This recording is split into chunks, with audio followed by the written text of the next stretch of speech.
అందమైన చర్మ సౌందర్యం మీ సొంతం. Second aqua radiance deep cleansing gel.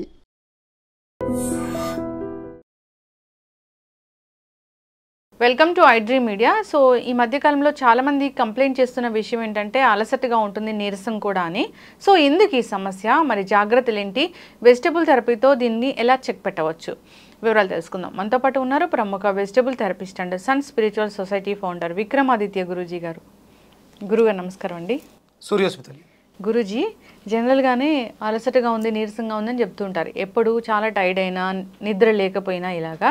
కానీ మంచిగా అన్ని దినచర్య మంచిగా ఉన్నా కానీ అలసట నీరసం అని చెప్తూ ఉన్నారు. సో కంప్లైంట్స్ చాలా ఉన్నాయంటున్నారు. సో ఎందుకు అసలు ఇది? ఇప్పుడు ఉన్నటువంటి పరిస్థితులలో మనిషికి శ్రమ అంటే ఎప్పుడు అలసట నీరసం అనేది వస్తుందంటే ఒక వ్యక్తి తనకున్నటువంటి పరిధులలో తను చేస్తున్నటువంటి పనులలో నెంబర్ ఆఫ్ టైమ్స్ కాళ్ళని చేతులని ఎక్కువగా ఉపయోగించడం ద్వారా అలసిపోతాడు. అది శారీరక శ్రమ. కానీ మరి ఎలాంటి శారీరక శ్రమ చేయకుండా ఒక రూమ్లో కూర్చొని పని చేస్తూ కూడా అలసిపోతున్నారు. ఇది మానసికమైనటువంటి శ్రమ, మెంటల్ వర్క్ అనమాట. మానసికంగా వర్క్ చేయడం అంటే ఇంటలెక్చువాలిటీ వర్క్ అంటారు. అక్కడ మరి భౌతికంగా ఫిజికల్గా అలసిపోవడానికి మానసికంగా అలసిపోవడానికి వ్యత్యాసం ఏంటి అంటే మన ఈ అలసటలో ఉన్నటువంటి ప్రధానమైనటువంటి మానసికమైనటువంటి అలసట, శారీరకమైన అలసట, ఇట్లా రెండు ఉంటాయి. అంటే ఇప్పుడు అందరూ కూడా ఫిజికల్ శ్రమ చేసే వాళ్ళు చాలా తక్కువ ఉంటారు. సిటీస్లో అది మనకి కనపడదు. మన కంట్రీస్కి వెళ్తే ఫిజికల్ వర్క్స్ అనేవి పెద్దగా ఉండవు. అదంతా కూడా మనం తెలివితేటలతో బ్రెయిన్ని వాడడం ద్వారా శ్రమ పడుతూ ఉంటుంది. మరి ఇప్పుడు అలసట అనేది, విశ్రాంతి అనేది దేనికి అవసరం? శరీరానికా, మెదడుకా? మెదడుకి. కానీ మరి మెదడుకి విశ్రాంతి ఇవ్వడం అనేది మన చేతుల్లో ఉంటుందా? ఉండదు. మీరు అమ్మ ఇప్పుడు నా పక్కన కెమెరా ఉంది, దాని గురించి ఆలోచించకండి అన్నాను అనుకోండి, మీ దృష్టి ఇమీడియట్గా దాని మీదకి వెళ్తుంది. అవును, వద్దంటే రిమైండ్ చేసినట్లు అవుతుంది. మీరు ఏదైతే వద్దంటారో అది చేస్తూనే ఉంటుంది. అంటే ఈ మెదడు ఆలోచించడం లేకపోతే దానికి విశ్రాంతి ఇవ్వడం అనేది 100% జరగదు ఎప్పటికీ.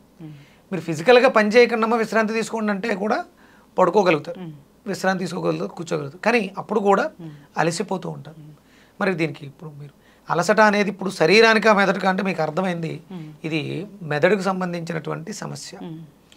భౌతికంగా చూడు, ఇంత పని చేస్తే ఇంత అలసిపోతారు అన్నప్పుడు ఇంతకన్నా ఎక్కువ పని చేసేవాళ్ళు ఉంటారు, వాళ్ళు అలసిపోరు. అవును. ఇక్కడ మనకి మన వ్యవస్థలో, మన శరీరంలో ఈ మెదడుకు కావలసినటువంటి ఆక్సిజన్ ఎనర్జీ ఏంటంటే ఆక్సిజన్. భౌతికంగా ఎనర్జీ కావాలనుకుంటే బి కాంప్లెక్స్, B12 ఇంజక్షన్లు అవి చేయించుకుంటారు, ఫిజికల్గా స్ట్రాంగ్ మంచి ఫుడ్ తీసుకుంటారు.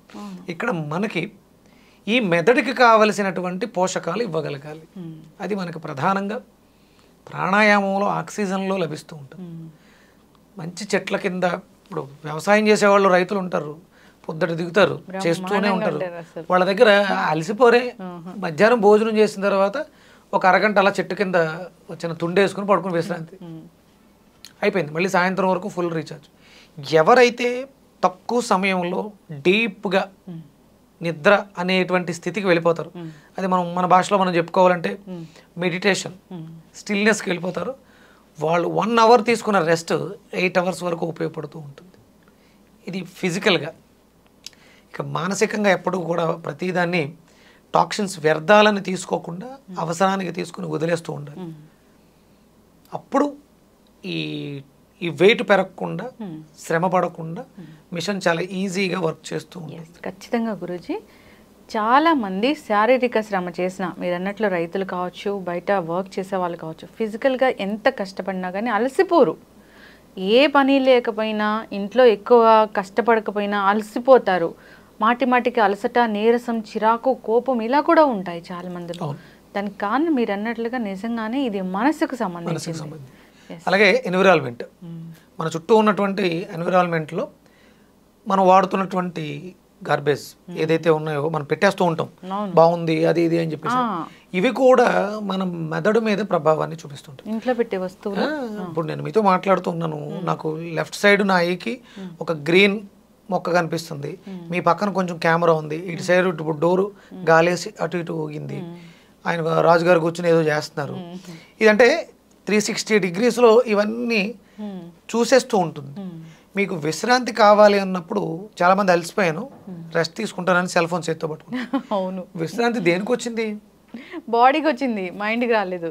బాడీకి కూడా రాలే, ఈ చేత్తో సెల్ ఫోన్ ఉంది కదా. ఎప్పుడైతే మనం కళ్ళు మూసుకుంటామో అప్పుడు విశ్రాంతి లభిస్తుంది, అయినా లోపల నడుస్తూనే ఉంటుంది. అందుకని కళ్ళు మూసుకొని శ్వాసని ప్రాణాయామం చేసి లయబద్ధంగా కూర్చొని స్టిల్నెస్ నిశ్చల స్థితికి రాగలుగుతాము, మన మెదడులో ఉన్నటువంటి చెత్తని విసర్జించగలుగుతాము, అప్పుడు మనకి పూర్తి శక్తి సామర్థ్యాలు వస్తాయి. ఎస్ గురూజీ, మీరు అన్నట్లుగా ఇంట్లో షోకేస్లో కావచ్చు, జనరల్గా ఇప్పుడు ఎక్కడక్కడ ఇల్లు ఉందంటే ఇంటిని అన్ని ఐటమ్స్తో నింపేస్తూ ఉంటారు, ఉన్నాము కూడా. సో అవి కూడా ఇంపాక్ట్ చూపిస్తాయి 100% మెదడు మీద దాని ప్రభావం. వాటి కలర్స్, షేప్లు ఇవన్నీ కూడా మన మీద ప్రభావాన్ని చూపిస్తాయి. ఇల్లు ఎలా ఉండాలంటే విలాసవంతంగా కాదు, సౌకర్యవంతంగా ఉండాలి. సౌకర్యంగా అంటే మనకి ఏం కావాలి అవి మాత్రమే ఉండాలి. ఇప్పుడు అవసరానికి మించి మనం చెత్తని పెంచేసుకుంటూ ఉన్నాం, అది మన బుర్రల్లో కావచ్చు, మన ఇంట్లో కావచ్చు. ఆ స్టేట్ వెళ్ళాము, ఇది తెచ్చాము, ఈ షో పీస్ తెచ్చాము, ఇలాగా అలాగా. మీరు సముద్రం ఒడ్డుకి వెళ్ళి కూర్చుంటారమ్మా, అక్కడ ఏముంది? ఏం లేదు. షోకేసులు కానీ డిఫరెంట్ ఐటమ్స్ కానీ ఏమీ లేవు. అక్కడ వచ్చి వెళ్ళేటువంటి అలలు, దాని చుట్టూ ఉండేటువంటి ఇసుక, పక్కనే ఏమైనా ఉంటే కొండరాళ్ళు, అంతేగా. ఎంత ఆహ్లాదకరంగా ఉంటుంది అంటే మన కంటికి ఇంపుగా ఉండాలి, ఆహ్లాదకరంగా ఉండాలి, ఆ వాతావరణాన్ని పాడు చెయ్యిందై ఉండాలి. మనకి ప్రకృతిలోంచి వచ్చేటువంటి ఆ ఫ్రాగ్రెన్స్ కానీ, అలల్లోంచి వెలువడేటువంటి అయాన్స్ అంటారు, వాతావరణాన్ని ఆరోగ్యకరంగా ఉంచేటువంటి పాజిటివ్ అయాన్స్, నెగిటివ్ అయాన్స్, ఇవి మన మీద ప్రభావాన్ని చూపిస్తాయి.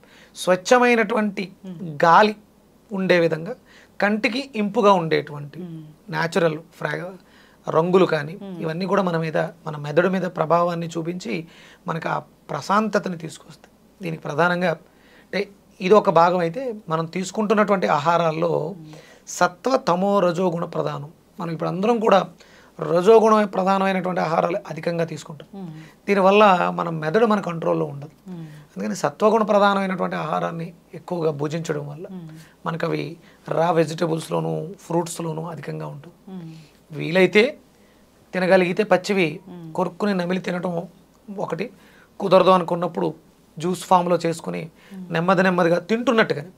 కాయని తినలేము, జ్యూస్ని తినొచ్చుగా. ఒక బూడిద గుమ్మడికాయ, చిన్న అల్లం ముక్క, ఒక 3 తమలపాకులు వేసి జ్యూస్ చేసుకున్నాం, దాన్ని బూడిద గుమ్మడికాయ ముక్కల్ని నములుతున్నట్టుగా ఒక సిప్ చేయడం, నమలటం, అలా తీసుకోవాలి. అంటే బూడిద గుమ్మడికాయ గురించి ప్రత్యేకంగా ఎందుకు మాట్లాడానంటే అద్భుతమైనటువంటి బ్రెయిన్ టానిక్ బూడిద గుమ్మడికాయ. చాలా ఆరోగ్య లాభాలు ఉన్నాయి ఈ బూడిద గుమ్మడికాయ జ్యూస్లు అని చెప్తూ ఉన్నారు, చాలా ఫేమస్ అయిపోయింది అసలు. అది ఎప్పుడో ఫేమస్, ఇంతకు ముందు వాళ్ళు గుర్తించారు, మనం ఇప్పుడిప్పుడే గుర్తిస్తున్నాం. మళ్ళీ దాని మీద కూడా ఏదో అపోహలు అవి ఇవి రాంగ్ కామెంట్స్ అవి చేస్తూ ఉన్నారు. బూడిద గుమ్మడికాయ చాలా విశిష్టమైనది. ఒక 2-3 కోట్ల రూపాయలు పెట్టి కట్టిన ఇంటికి బయట 50-60 రూపాయలు ఉండే బూడిద గుమ్మడికాయ కాపాడుతుంది దిష్టి తగలకుండా. అంటే దిష్టికేనా గురూజీ కట్టేది అసలు దాన్ని? అది ఇప్పుడు అంత పెద్ద ఇంటిని ఒక చిన్న బూడిద గుమ్మడికాయ దిష్టి తగలకుండా కాపాడుతుంది అన్నప్పుడు దాన్ని ఆహారంగా తీసుకుంటే మనల్ని ఎంత కాపాడుతుంది? పూర్వం సహజంగా అవన్నీ కూడా వంటింట్లో ఉట్టెల్లో ఉండేవి. ఒకసారి తెచ్చిపెట్టుకుంటే 2-3 సంవత్సరాలు బ్రతుకుంటుంది, అది పాడవదు. 2-3 సంవత్సరాల తర్వాత మీ ఇంట్లో ఏమైనా నెగిటివ్ ఎనర్జీస్ ఉంటే కుళ్ళిపోతుంది. అంటే ఇంటి వాతావరణాన్ని మనకి ఎక్స్పోజ్ చేస్తుంది. అంత శక్తివంతమైనటువంటి పదార్థం అది. అది కేవలం ఇప్పుడు మన దృష్టిలో ఏమైనాయి అంటే కాపాడుతుంది కాబట్టి బయటకు తీసుకొస్తే ఇంటిని కాపాడుతుంది అనుకుంటున్నాం. ఇది ఇంటిని, ఈ దేహం అనే దేవాలయాన్ని కూడా కాపాడుతుంది బూడిద గుమ్మడికాయ. మానసికమైనటువంటి ఆరోగ్యాన్ని మెరుగుగా ఉంచుతుంది, కడుపును బాగు చేస్తుంది. బూడిద గుమ్మడికాయ జ్యూస్, వెజిటబుల్ జ్యూసెస్ ఇలాంటివి సెంటర్స్ కూడా వచ్చాయి ఈ మధ్య. ఈ జ్యూసెస్ తాగితే బాగుంటుందని అందరూ కూడా అవేర్నెస్ వచ్చి సెంటర్స్ వెళ్ళడం, తీసుకోవడం ఇలా జరుగుతూ ఉంది కూడా. ఇప్పుడు ప్రతి ఇంట్లోనూ అందరికీ ఏవో పనులు ఉంటాయి, అవి చేసి పెట్టడానికి సమయం సరిపోకపోవచ్చు. అందుకని బయట సెంటర్స్ రెగ్యులర్గా ఉండేటువంటి ఇంతకు ముందు జ్యూస్ సెంటర్ అంటే ఫ్రూట్స్ ఉండేవి, ఇప్పుడు వెజిటబుల్ సెంటర్స్ కూడా వస్తున్నాయి. ఓకే, ఎస్, ఖచ్చితంగా గురూజీ చాలా చక్కగా చెప్పారండి. అలసట నీరసం వస్తుందంటే శారీరక శ్రమ లేకపోయినా వస్తుంది అంటే, సో శారీరక శ్రమ వల్ల అలసిపోరు, మైండ్ సరిగ్గా లేక, మెదడుకి సరైన ఆక్సిజన్ సరిపోక, దానికి విశ్రాంతి లేక. సో దానికంటే విశ్రాంతి అంటూ ఉండదు, దానికి కావాల్సిన దాన్ని మనం అందివ్వగలిగితే ఆ ట్రాఫిక్ ఏదైతే ఆలోచనలు విపరీతంగా వచ్చేస్తాయి దాన్ని కంట్రోల్ చేయాలంటే మనం నాభిని కంట్రోల్ చేస్తే ఆటోమేటిక్గా మెదడు మన కంట్రోల్లోకి వస్తుంది, విశ్రాంతి లభిస్తుంది. మెడిటేషన్ అనేది చాలా అవసరం. ఇప్పుడున్నటువంటి పరిస్థితుల్లో ప్రాణాయామం చేయాలి, మెడిటేషన్ ధ్యానం చేయాలి. ఖచ్చితంగా గురూజీ. సో జనరల్గానే ఎనిమియా రక్తహీనత సమస్య విమెన్లో ఎక్కువగా చూస్తాము. ఎందుకు ఇంత సమస్య వస్తూ ఉంది? సో న్యాచురల్ బేస్లో దీన్ని కరెక్ట్ చేసుకోవచ్చా? అంటే ఉమెన్లో రావడానికి ప్రధానమైనటువంటి కారణం సైకిల్స్, పీరియడ్స్. అంటే మీకు ఆ పీరియడ్స్లో బ్లీడు, చెడు రక్తం బయటకు వెళ్ళిపోవడం, అది ఒక్కొక్కసారి 5 days నుంచి 10 days వరకు వెళ్ళిపోవడం, కొంతమందికి మంత్లీస్ ఒక నెల 30 రోజులు కూడా బ్లీడింగ్ అవుతూ ఉంటుంది. ఇది ప్రధానమైనటువంటి కారణం. ఇక అంటే యుక్త వయసు వస్తున్నటువంటి పిల్లలలో కూడా ఈ సమస్య ఉంది. అంటే దీనికి ప్రధానమైనటువంటి కారణం పోషకాహార లోపం ప్రధానమైనటువంటిది. పోషకాహార లోపం అంటే పోషకాహార లోపం అంటే పోషకాహారాలు లేక కాదు, విపరీతంగా తింటూ ఉన్నాం. ఇక్కడ ప్రధానంగా మీకు కందిపప్పుని తీసుకుందాం అండి. కందిపప్పు మొక్క మొదలెట్టిన తర్వాత సుమారు 6 నుంచి 7 నెలలు పడుతుంది కంది ఎదిగి మన చేతికి కంది పంట రావడానికి. అది అంటే ఎంత ఎక్కువ భూమిలో ఉంటుందో అంత ఎక్కువ పోషకాలని పీల్చుకొని కంది గింజలోకి తీసుకొస్తుంది. అందుకని కందిపప్పులో మీకు ప్రోటీన్ హై ఉంటుంది. పప్పులన్నిట్లోనూ, కందిపప్పులోను మినపప్పులోను మీకు ప్రోటీన్ హై ఉంటుంది. దీనికి కారణం ఏంటంటే అది తీసుకునేటువంటి లైఫ్. ఇప్పుడు అలాగే మనకి ప్రోటీన్ బాగుండేటువంటివి కోళ్ళు తీసుకుందాం, బాయిలర్ కోళ్ళు. ఇది వరకు అంటే ఒక మీరు నాటుకోడి, దేశవాళీ కోడి అది ఎదిగి గుడ్లు పెట్టడానికి తీసుకునే సమయం సంవత్సరాలు, 1 సంవత్సరం పడుతుంది అది గుడ్లు పెట్టే స్థితికి రావాలండి. ఇప్పుడున్నటువంటి పరిస్థితుల్లో మీకు 45 రోజుల్లో ఒక కోడి కటింగ్కి వచ్చేస్తుంది. అంటే 3-4 నెలలు ఎక్కడ, 45 రోజులు ఎక్కడ? అంటే అది పోషకాహార లోపంతో అది పెరిగింది. మనం తీసుకోవలసినటువంటి పోషకాహారానికే పోషకాల లోపం ఉంది. మనం తీసుకున్న పోషకాహారమే పోషకాహార లోపంతో ఉంది. దానివల్ల మనం దాన్ని తీసుకోవడం వల్ల మనకు వచ్చిన లాభం ఉంది. అవును, హార్మోన్ ఇంబ్యాలెన్స్ తప్పితే. ఇప్పుడు భూమిలో 18 మైక్రోన్యూట్రిషన్స్ ఉండాలమ్మా. ఆ 18 మైక్రోన్యూట్రిషన్స్ మనం లోపలికి వెళ్ళి మన శరీరంలో ఉన్నటువంటి మైక్రోన్యూట్రిషన్స్తో కలిసి మనకి కావలసినటువంటి రక్తాన్ని తయారు చేయాలి. ఎముకలు బాగుంటే, కాల్షియం బాగుంటే, విటమిన్ డి బాగుంటే లోపల మధ్యలో ఐరన్ ప్రొడ్యూస్ అవుతుంది. ఎముకలే సరిగా లేవు, విటమిన్ డి లేదు, కాల్షియం డెఫిషియన్సీ. మన బాడీ మీరు బయట నుంచి చాలా రకాల మెడిసిన్స్ ఇస్తారు, ఐరన్ సప్లిమెంట్స్, ఐరన్ ట్యాబ్లెట్లని, ఫోలిక్ యాసిడ్ ట్యాబ్లెట్లని, ఓరోఫర్ ఇంజక్షన్లని ఇలా ఇస్తున్నారు. ఇవన్నీ కూడా ఏమైపోతున్నాయి మరి? పెరగాలి కదా. అంటే ఎక్కడో మనం తీసుకుంటున్నటువంటి పదార్థాల్లో ముందు ఫస్ట్ లోపం మనలో ఉంది. దాన్ని మనం గుర్తించలేకపోతున్నాం, తీసుకోలేకపోతున్నాం. అంటే ప్రతిదీ మనం పాడు చేసుకుంటూ వెళ్ళిపోతున్నాం. మనకి ఏం దొరుకుతాయి? దాన్ని మనం మార్చుకోగలిగితే ఆహారాన్ని భూమిలో ఎలాగ దొరకట్లా, కనీసం మనలో అంటే మనకి గాలిలోంచి శక్తిని స్వీకరించి మన శరీరం అంటే ఇవన్నీ తినకుండా కూడా బ్రతికేయచ్చు, ఆహారం లేకుండా కూడా బ్రతకొచ్చు. కానీ అంటే ఇప్పుడున్న రోజుల్లో అది కష్టం. కాబట్టి ఆహారం తీసుకోవాలి. మరి ఆహారంలో పోషకాహార లోపం ఉంది. ఎలా అంటే ప్రకృతిలో ఉన్నటువంటి శక్తిని స్వీకరించి మనకి శక్తి 3 రకాలుగా వస్తూ ఉంటుంది. సన్ నుంచి వస్తుంది, ఎయిర్ నుంచి వస్తుంది, ఎర్త్ నుంచి వస్తుంది. సన్ ప్రాణ, ఎయిర్ ప్రాణ, ఎర్త్ ప్రాణ. ఈ 3 ప్రాణశక్తుల్ని తీసుకుని మనలోనే ఆ మైక్రో న్యూట్రిషన్స్ని తయారు చేసుకోవచ్చు. అప్పుడు పదార్థంలో ఉన్నటువంటి వాటిని అది తీసుకోవడానికి అవకాశం ఏర్పడుతుంది. మనలో రికార్డ్ లేదు, లోపలికి ఏదో పంపించాం, ఎలా గుర్తిస్తుంది? ఇప్పుడు ప్రధానంగా మనం నోటిని శుద్ధంగా ఉంచుకోవాలి. మనం వాడే పేస్ట్ ఒక రకమైనటువంటి మత్తు పదార్థం లాంటిది. చుట్టూ ఒక లేయర్ని ఏర్పాటు చేయడం ద్వారా ఆ రిలీజ్ అవ్వాల్సినటువంటి ఆల్కలైన్ లాలాజలం రిలీజ్ అవ్వట్లేదు, అందులోంచి మైక్రో న్యూట్రిషన్స్ కూడా రావట్లేదు, ఫుడ్లో ఉన్నటువంటి మైక్రో న్యూట్రిషన్స్ని గుర్తించలేకపోతుంది. ఇక్కడ ముందు ఫస్ట్ మనం దంతధావనాన్ని మార్చుకోవడం ద్వారా దీన్ని పొందొచ్చు. అలాగే మనం తీసుకునే ప్రతి పదార్థాన్ని ఎక్కువసేపు నమలాలి, రుచిని ఆస్వాదించాలి. గబగబా మింగేస్తున్నాం ఏది తిన్నా. అంటే మనకు సామాన్యంగా చెప్తారు, మీరు ఏదైనా నోట్లో పెట్టుకుంటే 32 సార్లు నమలాలి. నమలడం లేదు, ఏం లేదు. ఇప్పుడు మీరు కేవలం పళ్ళు తోముకున్నప్పుడు కూడా పుక్కలిస్తాం కదా ఉయ్యటానికి, అది సుమారు 12 సార్లు చేయాలి. ఎన్నిసార్లు చేస్తున్నాడు? బ్రష్ చేసిన 2 times 3 times అంతే. అంతే. ఇవన్నీ చెయ్యగలిగితే దాన్ని పదార్థంలో ఉన్నటువంటి ఏదైతే మనకు కావాలో దాన్ని మనం గుర్తించగలుగుతాం. ఖచ్చితంగా గురుగారు, మీరు చెప్పిన దాన్ని బట్టి అర్థమైంది ఏంటంటే, ఎప్పుడైతే మన గురించి మనం జాగ్రత్త తీసుకోవడం ఆపేసామో అప్పుడు జబ్బులు వస్తుంది. అందుకని ముందు ఫస్ట్ ఇక్కడ మనం ఎనిమిక్లోంచి బయటపడాలి అంటే మనం ప్రతి పదార్థాన్ని ఆస్వాదించాలి, ఎక్కువసేపు నమలాలి.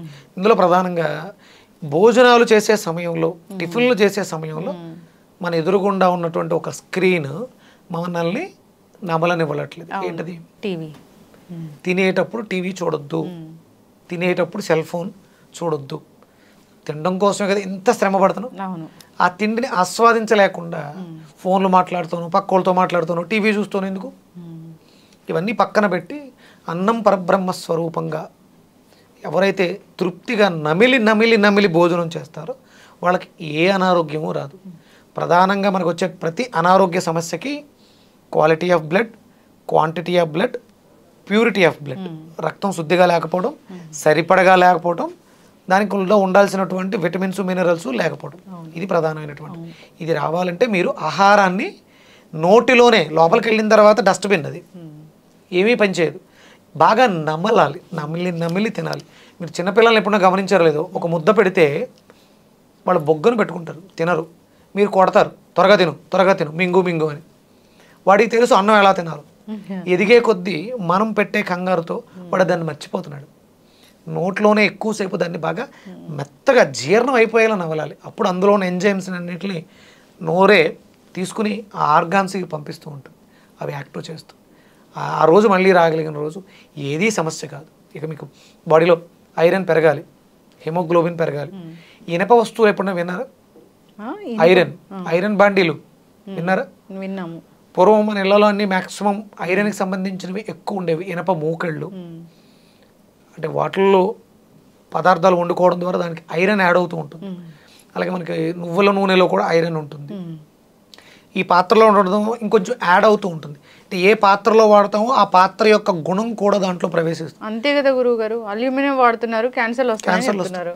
రాగి బిందులో నీళ్లు వేసుకున్నప్పుడు అందులో ఆ కాపర్ కూడా యాడ్ అయ్యి మనకు ఆరోగ్యాన్ని చేకూరుస్తుంది. కొన్ని పదార్థాలు అంటే పాలు లాంటి పదార్థాలని ఐరన్ వాటిలో కాయిటి తోడు పెట్టుకోవడం ద్వారా కూడా మన బాడీలో ఐరన్ పెరుగుతుంది. ఐరన్ బాండీలో పాలు కాగబెట్టి పాలు తోడు పెట్టుకోవాలి. కాల్షియము ఐరన్ రెండు వెళ్తుంది. వీలైతే ఐరన్ డెఫిషియన్సీ ఉన్నవాళ్ళు మంచి ఇనప మూకుల్లో నీళ్లు మరగబెట్టుకుని ఆ నీళ్ళతో గ్రీన్ టీ కానీ ఆ నీళ్ళని నిమ్మకాయ పిండుకొని కానీ తాగితే మీకు ఐరన్ వస్తుంది. బాడీలో ఐరన్ అంటే అవసరం, డెఫిషియన్సీ ఉంది కాబట్టి ఐరన్ను ఎక్కువ వాడటం అవి చేయాలి. చూడండి, మీకు ఫిట్స్ వస్తాయి, మనకి ఫిట్స్, మూర్ఛవ్యాధి, అప్పుడు ఐరన్వి చేతిలో పెడతారు. అంటే డెఫిషియన్సీ ఏంటి వాళ్ళకి? అంటే ముట్టుకుంటేనే ఎనర్జీ లోపలికి వెళ్తుంది అన్నప్పుడు ఆ పాత్రలో పదార్థాలని వండుకుని భుజిస్తే, అంటే మీరు కూరలు అవి వండకూడదు, రంగులు మారిపోతాయి, నలుపు అయిపోతుంది. మీరు ఐరన్ ట్యాబ్లెట్ కూడా నల్లగానే ఉంటుంది. ఐరన్ ట్యాబ్లెట్ వేసుకున్నప్పుడు మనకి ఎలిమినేషన్ మలం కూడా నల్లగా వస్తుంది. కూరలు వండితే నల్లగా అయిపోతే ఆ స్మెల్ కూడా మనం ఆస్వాదించలేం, భరించలేం. అందుకని మంచినీళ్ళు కానీ పాలు తోడు పెట్టుకోవడం కానీ ఐరన్ బాండీలో చేస్తే మనకి ఐరన్ బాడీలో ఐరన్ పెరుగుతూ ఉంటుంది. ఓకే, ఐరన్ డెఫిషియన్సీ వల్ల ఇలాంటి ఇష్యూస్ అనేవి వస్తుంది. ఎస్, ఖచ్చితంగా గురువుగారు చాలా చక్కగా చెప్పారండి. నిజంగానే మన జీవన విధానం ఎప్పుడైతే మారిపోయిందో, ఆధునికంగా వచ్చేసాము, అల్యూమినియం పాత్రలు వాడడం ఇలాంటివి చేసాము. సో ఐరన్ ఎప్పుడో అసలు పక్కన పెట్టేసాము. దానివల్ల ఇలాంటి ఇష్యూస్ వస్తూ ఉన్నాయి. జాగ్రత్తలు తీసుకోవాలని కోరుకున్నాం. మరి వెజిటబుల్ థెరపీలో ఏముంది దీనికోసము? ఎలాంటి వెజిటబుల్ తీసుకోవాలి? మనకి ఐరన్ పెరగడానికి ఇందులో మనం వెజిటేబుల్ థెరపీతో బి కాంప్లెక్స్కి సంబంధించి మునక్కాడ విరివిగా వాడుకోవడం ద్వారా బి కాంప్లెక్స్ ఫ్యామిలీ మొత్తం వస్తుంది దాంట్లో వాడుకోవాలి. అలాగే విటమిన్ డి కూడా అవసరం, దానికి మనం ఎండు కొబ్బరిని తీసుకోవటం చాలా మంచిది. ఎండు కొబ్బరి ఒకటి, ఎండు కొబ్బరి నువ్వులు ఇవి రెగ్యులర్గా తీసుకోవటం, ఎండు కొబ్బరి నువ్వులు ఖర్జూరం కలిపి ఉండల్లా చేసుకుని తినడం, అలాగే మునక్కాడని విరివిగా వాడటం, అలాగే మునగాకు కూడా చాలా మంచిది.